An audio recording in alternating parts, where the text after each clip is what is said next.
TRS ఈరోజు BRS పరిపాలన చూస్తే పూర్తిగా మోసం దగా చేసినటువంటి పరిస్థితి మనం చూస్తూ ఉన్నాం.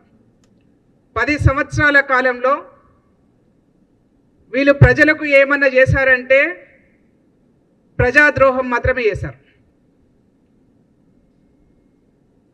దాన్ని కప్పిపుచ్చుకోవడానికి వల్ల 10 సంవత్సరాల కాలంలో వాళ్ళు చేసినటువంటి ప్రజాద్రోహాన్ని కప్పిపుచ్చుకోవడానికి రకరకాల వేషాలు వేసుకుంటూ ఇవాళ ప్రజల ముందుకు వస్తూ ఉన్నారు.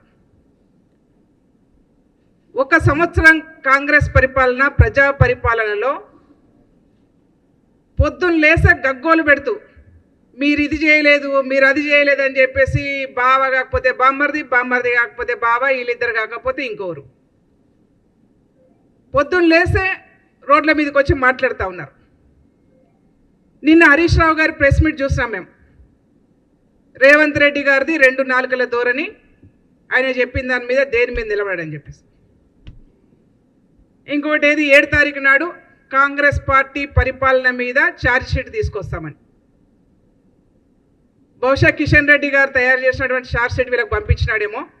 ఎందుకంటే బీఆర్ఎస్ పార్టీ బీజేపీ పార్టీ 2 వేరు కాదు అనేది మేము పదే పదే చెప్తా ఉన్నాం. జెండాలు మాత్రమే వేరు, ఎజెండా ఒకటే వాళ్ళది.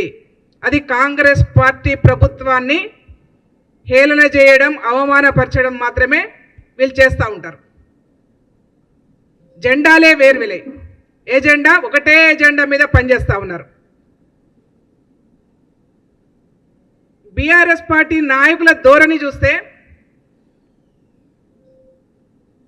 ఒక మాట గుర్తొస్తూ ఉంది నాకు. Offence is a best defence అని చెప్పేసి.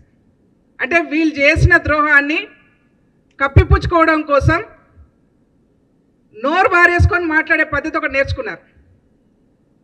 పరిపాలనలో ఉన్నప్పుడేమో మాట మాట్లాడితే తెలంగాణ రాష్ట్రం నిన్నగాక మొన్న ఏర్పడ్డది, కొత్తగా రాష్ట్రం ఏర్పడ్డది, కోరుకోవడానికి టైం పడుతుంది అని చెప్పేసి మాట్లాడిన వీళ్ళు ధనిక రాష్ట్రాన్ని వీళ్ళ చేతుల్లో పెడితే దివాలా తీయించి అప్పుల రాష్ట్రాన్ని ఇవాళ కాంగ్రెస్ పార్టీ మోస్తూ ఉన్నది.